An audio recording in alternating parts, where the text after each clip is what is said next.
আজকের গল্পটা একটা সত্য ঘটনার ওপর বেস করে বানানো হয়েছে। এই গল্পটা নাতাশা নামের একটি মেয়ের। ওর বাবা মায়ের ডিভোর্স হয়ে যাওয়ার পর ও সব সময় আপসেট থাকতে শুরু করে।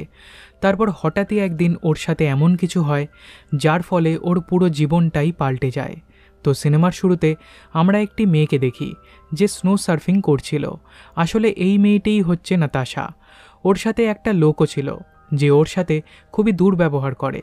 এবার এই লোকটা যে কে সেটা আমরা পরে জানতে পারবো। এরপরও ওয়াশরুমে গিয়ে একটি মেয়েকে ওর হেল্প করতে বলে, কিন্তু মেয়েটি ওর ভাষা বুঝতে পারে না। আর তখনই নাতাশাকে ওই লোকটা দেখে ফেলে আর ওর কথা শুনে ফেলে। এরপর আমাদের 8 বছর আগের সিন দেখানো হয়, যেখানে নাতাশা ওর বাবার সাথে একটা রেস্টুরেন্টে খুব এনজয় করছিল। পরদিন সকালে ওর ঘুম ভাঙলে ওর মা ওকে খুবই বকাবকি করতে শুরু করে, কারণ স্কুলে যাওয়ার জন্য ও লেট হয়ে গিয়েছিল। আমরা এটাও জানতে পারি কয়েক বছর আগে নাতাশার মা বাবার ডিভোর্স হয়ে গিয়েছিল, আর ওকে ওর বাবার সাথে দেখে ওর মা খুবই রেগে যেত। নাতাশা তখন নিজে নিজেই স্কুলের জন্য তৈরি হয়, তারপর ব্রেকফাস্ট করতে আসে, কিন্তু ওর মা তখনও চুপ হয় না, ওকে কথা শুনিয়েই যাচ্ছিল। এই সময় নাতাশা ওর মায়ের মুখে মুখে তর্ক করে, আর তাই ওর মার রেগে গিয়ে ওকে একটা চড় মারে। তাতে নাতাশা খুবই আপসেট হয়ে যায় আর একাই স্কুলে যাওয়ার জন্য বেরিয়ে পড়ে। স্কুলে যাওয়ার সময় ও খুবই উদাস ছিল। আসলে ওর বাবা মায়ের মধ্যে কারোরই অ্যাটেনশন ও ঠিকভাবে পাচ্ছিল না। কিছুদিন ওকে ওর মায়ের সাথে থাকতে হয়, তো কিছুদিন ওকে ওর বাবার সাথে থাকতে হয়। আর এরম করতে করতে ও খুবই বিরক্ত হয়ে গিয়েছিল। ও এসব ভাবতে ভাবতে স্কুলের দিকেই যাচ্ছিল, কিন্তু তখনই ওখানে একটা সাদা গাড়ি চলে আসে, আর সেই গাড়ি থেকে একটা লোক বেরিয়ে নাতাশাকে জোর করে গাড়ির ভিতর নিয়ে যায়। তারপর ওকে অজ্ঞান করে নিজের বাড়িতে নিয়ে যায়। নাতাশার জ্ঞান ফিরলে ও দেখে ওকে একটা ছোট্ট ঘরে আটকে রাখা হয়েছে, আর সেখানে একটা জানালা অবধি নেই। কিছুক্ষণ পর লোকটা এই ঘরে আসে। এর নাম হলো উলফ গ্যাং। ও নাতাশার জন্য কিছু খাবার আনে আর ওর জন্য বিছানা করে দেয়, যাতে ও ঘুমোতে পারে। তবে নাতাশা বলে, প্লিজ আমাকে ছেড়ে দাও, আমি আমার মায়ের কাছে যেতে চাই। কিন্তু লোকটা ওর কোনো কথাই শোনে না আর ওকে এই ঘরে লক করে চলে যায়। এরপর নাতাশা যখন খাবার খাচ্ছিল তখন উলফ ফিরে আসে। নাতাশা বলে রোজ রাতে ওর মা ওকে গল্প শুনিয়ে ঘুম পাড়াতো, আর সেটা ওর অভ্যাসে দাঁড়িয়ে গেছে। তাই উলফ ডিসাইড করে এবার থেকে ও নাতাশাকে গল্প শুনিয়ে ঘুম পাড়াবে। এভাবে 4 মাস কেটে যায়, আর এখন নাতাশা ধীরে ধীরে উলফের সাথে কথা বলতে শুরু করে। একদিন নাতাশা ওকে একটা লেটার দিয়ে বলে এটা ওর মাকে দেওয়ার জন্য, কিন্তু উলফ বলে এতে কোনো লাভ নেই, কারণ তোমার বাড়ির লোকেরা তোমাকে নিয়ে একটুও চিন্তা করে না। আমি ওদের থেকে তোমার বদলে টাকা চেয়েছিলাম, কিন্তু ওরা আমাকে মানা করে দিয়েছে। ওরা তোমাকে একটুও ভালোবাসে না। কিন্তু এই সব কথাই মিথ্যে। আসলে উলফ চায় নাতাশা ওর প্যারেন্টসকে ভুল বুঝুক, ওর প্যারেন্টসের জন্য ওর মনে ঘৃণা ভরে যাক, আর সারা জীবন নাতাশা উলফের সাথেই থাকুক। তাই ও নাতাশাকে এসব মিথ্যে বলে। এবার তোমরা বুঝেই গেছো যে উলফ আসলে কী প্রকৃতির মানুষ। এরপর আমরা নাতাশার মাকে দেখি যে খুবই চিন্তিত ছিলেন। উনি নাতাশাকে খুবই মিস করছিলেন। শহরের সমস্ত পুলিশ স্টেশনে ওর মিসিং ডায়েরিও করেছিলেন, এমনকি নিউজ পেপার আর সমস্ত জায়গায় নাতাশার পোস্টারও লাগিয়েছিলেন। কিন্তু তাও পুলিশ নাতাশাকে খুঁজে পাচ্ছিল না। ওদিকে নাতাশাও ওই রুমে নিজেকে খুশি রাখার জন্য হাজারো চেষ্টা করে, কিন্তু তাও ও নিজের প্যারেন্টসকে খুব মিস করছিল। একদিন রাতে উলফ টিভি দেখছিল, তখন নাতাশার নিউজটা টিভিতে দেখানো হয়। সেটা দেখে ও নিজের মাকে বলে আজকাল লোকেরা কত খারাপ হয়ে গেছে, ওরা একটা ছোট মেয়ের সাথে এরম কি করে করতে পারে। উলফ ওর মায়ের সামনে বোকা সেজে থাকে। আসলে ওর মা জানেই না যে উলফ এই মেয়েটিকে অপহরণ করেছে।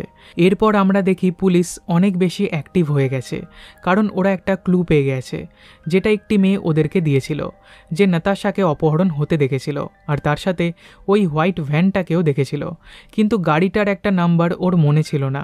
এবার গাড়িটাকে খুঁজতে খুঁজতে পুলিশ উলফ গ্যাংয়ের বাড়িতে চলে আসে, কিন্তু ও খুবই চালাক, তাই পুলিশের প্রশ্নের উল্টোপাল্টা জবাব দিয়ে এবারের মতো ও বেঁচে যায়।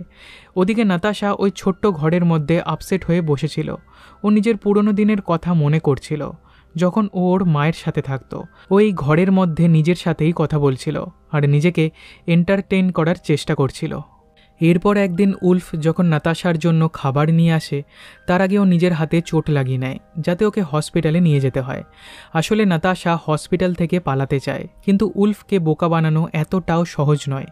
ও নাতাশাকে খুব ভয় দেখায়। ও বলে ওপরে একটা কুকুর বাঁধা আছে, যদি তুমি ওপরে যাও তাহলে সে তোমাকে কামড়ে দেবে। এতে নাতাশা খুব ভয় পেয়ে যায় আর হার মেনে এখানেই থেকে যায়। এভাবে ধীরে ধীরে 4 বছর কেটে যায়। ও এখন টিনেজার হয়ে গেছে। আর এই রুমে টেলিফোনের মতো একটা যন্ত্র ছিল, যা দিয়ে উলফ ওপর থেকে নিচে নাতাশার সাথে কথা বলতো।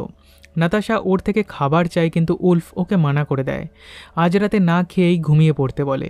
এর কিছুদিন পর নাতাশার প্রথমবার পিরিয়ডস হয়, আর এই কথাটা ও উলফকে জানায়। নাতাশা বলে, আমি স্নান করতে চাই।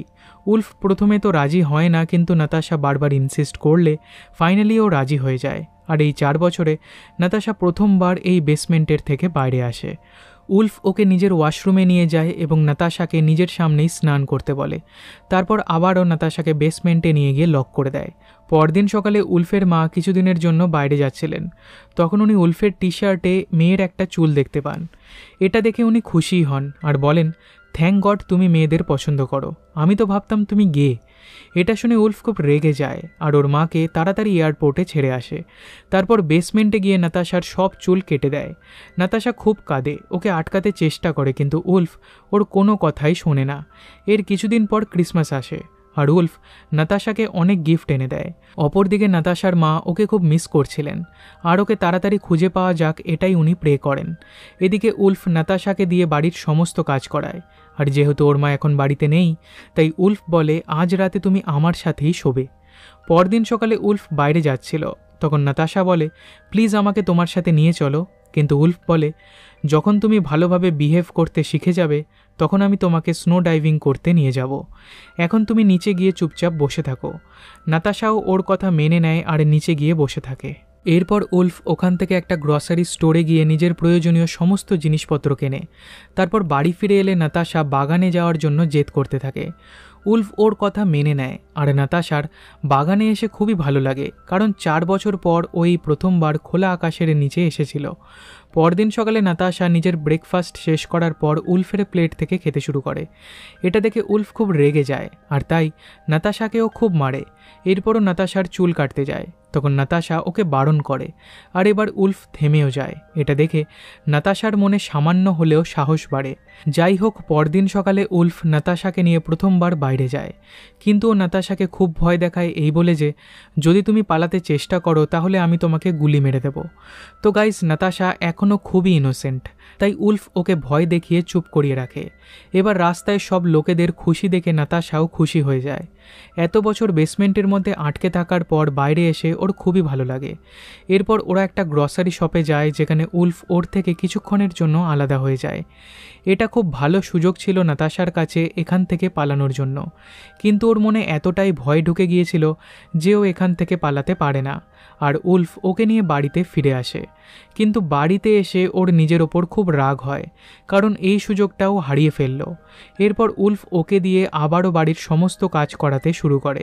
এই কাজগুলো করতে নাতাশার খুবই কষ্ট হচ্ছিল, আর সেটা দেখে উলফ মজা পাচ্ছিল।